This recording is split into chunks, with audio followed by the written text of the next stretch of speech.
Bienvenue sur Écho Ancien. Dans les jardins suspendus de la cité ancienne, le jeune pommier produisait les fruits les plus parfumés de tout le verger. Ses pommes dorées faisaient la joie des enfants, mais cette saison-là, ses branches restaient nues et personne ne comprit pourquoi. Le jardin s'étageait en terrasse de pierre, le long d'une falaise face à la mer.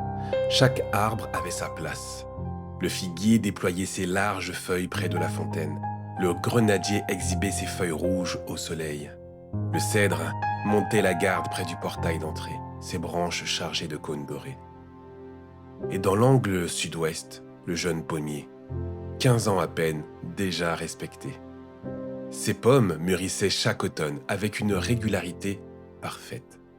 Sucrées, croquantes, parfumées, elles embaumaient tout le jardin. Les enfants venaient les cueillir en riant. Les marchands les vendaient au marché du port. Le pommier était heureux de sa place, fier de ces fruits-là. Mais personne, ni même le jardinier, n'aurait pu imaginer la suite. Des voyageurs venus de loin s'arrêtèrent dans le jardin. Ils admiraient chaque arbre avec exclamation. Devant le figuier, « Regarde ces feuilles, quel port noble !» Devant le grenadier, « Ces fruits sont des rubis vivants !» Devant le cèdre, « Quelle prestance !» Puis ils arrivent devant le pommier. « Oh, des pommes !» dit l'un d'eux. « Ouais, classique !» ajouta l'autre. Ils passèrent leur chemin. Le pommier resta figé. « Classique ? Mes pommes, si parfumées, si douces, n'ont rien de classique. » Il regarda ses voisins. Le figuier semblait si élégant, avec ses feuilles découpées. Le grenadier brillait de mille feux. Le cèdre dominait tout le jardin de sa stature. Et lui, un pommier ordinaire. Cette nuit-là, le pommier ne dormit pas. Au matin, il interpella le figuier. « Comment fais-tu pour avoir des feuilles si élégantes ?» Le figuier remua ses branches, surpris. « Elles poussent comme ça ? Je n'y suis pour rien. »« Mais les miennes sont banales. » Le figuier soupira. « Tes feuilles filtrent la lumière pour tes fruits. Elles sont exactement ce qu'il faut. » Mais le pommier n'écoutait déjà plus. Il forçait la croissance de ses nouvelles feuilles, puisait dans ses réserves pour les rendre plus larges, plus découpées. Elles poussèrent tordues, asymétriques. Certaines séchèrent avant même de s'ouvrir. Et pourtant, il ne s'arrêta pas.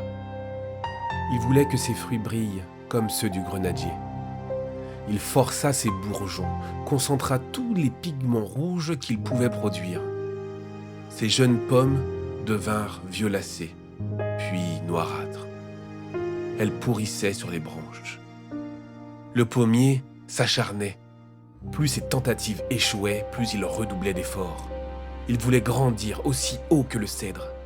Il vida ses réserves de cèdre dans ses racines. Ses branches s'étirent comme des bras squelettiques vers le ciel.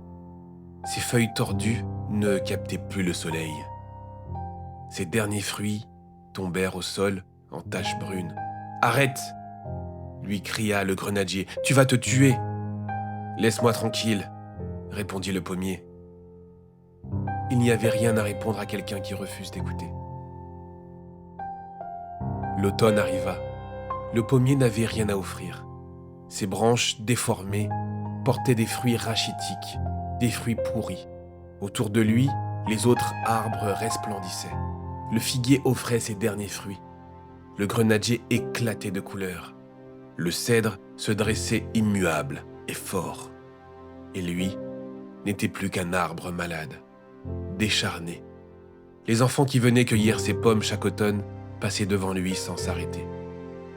Un petit garçon tira la manche de sa mère. « Maman, pourquoi le pommier, il est tout cassé ?» La mère haussa les épaules. « Je ne sais pas, mon cœur.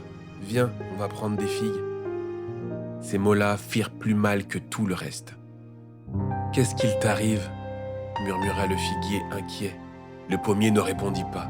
Il avait honte. « Tes pommes nous manquent, dit le grenadier doucement. La colère monta d'un coup. Mes pommes, elles étaient ordinaires, classiques. Vous étiez tous plus beaux que moi.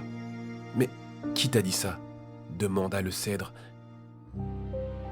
Personne n'avait besoin de le dire, il suffisait de regarder. Le pommier tremblait de rage et d'épuisement.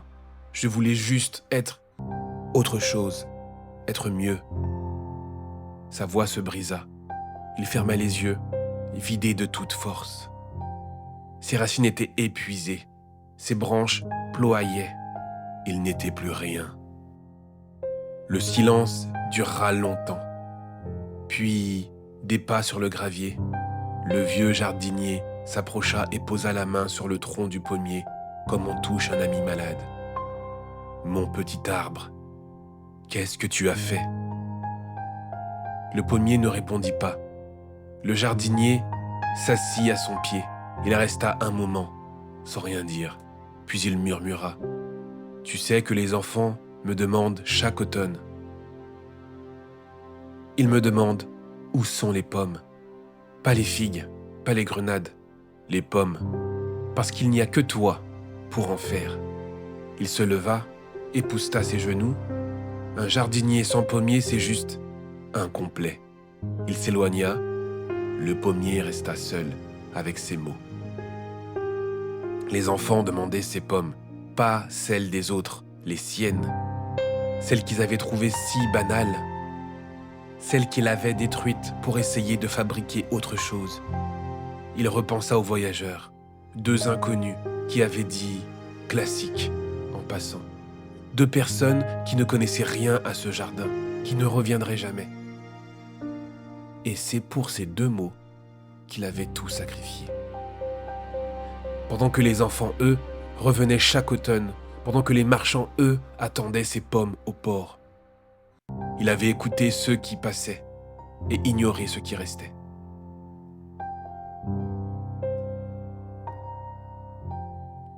L'hiver passa. Le pommier cessa de forcer. Il laissa ses branches reprendre leur forme naturelle. Lentement, jour après jour, il retrouva ses proportions d'origine.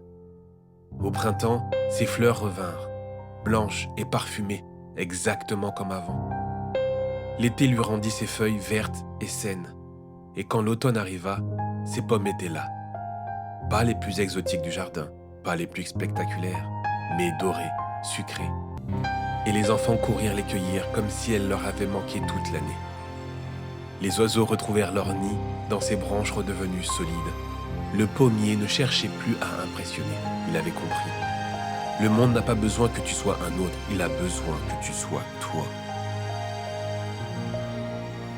Et toi, si tu m'écoutes, à quel moment as-tu arrêté de faire ce que tu faisais de bien pour essayer de ressembler à quelqu'un d'autre ? Et si cette histoire a éveillé quelque chose en vous, d'autres récits vous attendent. À très bientôt sur les chemins de l'écho ancien.